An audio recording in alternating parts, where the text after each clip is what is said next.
Hi, Carol, professional Ikea hacker. I'm hacking DELAKTIG. A call went out from Jules saying that no one has hacked DELAKTIG. She hasn't received any submits. So no one out there felt after 2 years, launch essentially the furniture Oscars, biggest names in design. You have Ikea, you have DIxon. Put them together, you've got like a behemoth. Like there's no way anybody can stand in their way, and yet they failed to inspire. The DELAKTIG project, I didn't want to be mean. I didn't want to say, I did say that it's a dud. It's a dud because for the effort that was put into it, theoretically, all the stars aligned. I did a little video, the previous one, you can watch it. Is DELAKTIG a dud? No one has done anything, and now Jules said, hack it, somebody hack it, but not get paid for it, right? So you have to be self-motivated to do that hack. And I think, this is the problem. No one felt there was no self-motivation on Ikea's part, right? So maybe they missed it in the original when they were speccing it out, right? So I think there are a couple of things that are wrong with DELAKTIG for what it wanted to accomplish. Now today I went out and I bought it.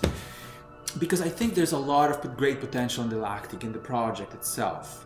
I think it has a very solid foundation. The hackability, I think it's great. I think the marketing was wrong. I think they did not do the research, but a lot of great research and design went into and conceptualizing. It's very design dense.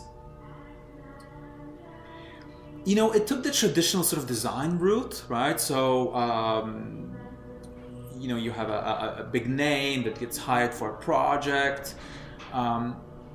You can't really blame Ikea for that. This is if you were at a high corporate level and said, this Ikea hacking thing is getting out of hand. We want to seize the narrative. How do we do it? Why don't we create our own product? We got a huge budget. Let's hire the world's most famous designer.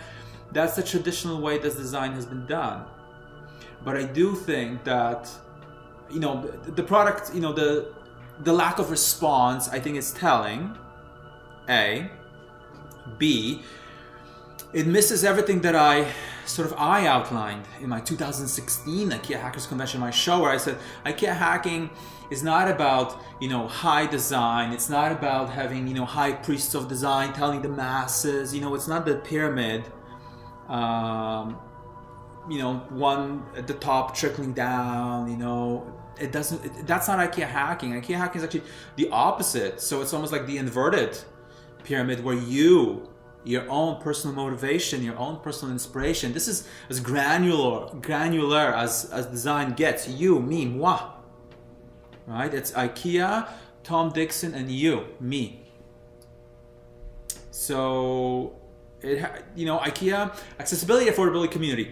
Accessibility, this is accessible in every IKEA store. So it's everywhere. Affordability, what happened today? Affordability, that's my second key component of IKEA hacking is, I got an email today saying that IKEA beds are on sale, and a pretty reasonable one. And I was like, and one of the images included was the DELAKTIG bed frame. From whatever the cost, it came to $441. Subscribe. I'll take you on a wild journey of IKEA hacking. You know what? And then I say, I don't really need a bed in my life, but you know what I need? I need a chaise lounge. And then the DELAKTIG chaise is, I think, $700. So I'm thinking, $700, $400, to me, it makes sense. So what? It starts off as a bed. From what I've seen, DIxon students do when they were designing it, it's a very modular piece. It's aluminum extrusions, bunch of fasteners. I haven't seen the actual product because that's not on the IKEA floor, showroom floor. It's not. Why wouldn't it be? So maybe that's what's missing. You don't have the product on the showroom floor. No one's going to be inspired looking at images. Why did I say that Delaktig visually is a, I use the word sucks, I'm sorry, didn't want to offend anyone, but you know what, imagine, do this little exercise. Grab the Delaktig image and put it into an Instagram feed of any of those large design online publications which cover the Delaktig launch. So the zine, design, whatever, Google it, there's tons of them. Scroll through it and see if this Delaktig project visually pops for you. Because you have to be inspired to pick this product up. If it blends in with 100 of other images, it's like, it's essentially it's nothing that I have not seen before. Do I want to be part of the masses that just buys average looking product? Because pretty much everything looks, I want to say, the same these days to me, right? If the intent of the project, of this Delaktig project, was to somehow convey this hackability, as the officially sanctioned IKEA hack, it doesn't come across visually. So something's wrong there. So maybe just there's lack of community. So you know what? I will create this community. I don't need a bed in my life, but I need a chaise. I think the bed is hackable to be able to turn it from a bed into a chaise. I think based on what the videos I've seen, yeah, I can do it. And I think it's going to make a great addition to my household. I'll personalize it. I'll make it my own. And I'll show it in New York City in next year.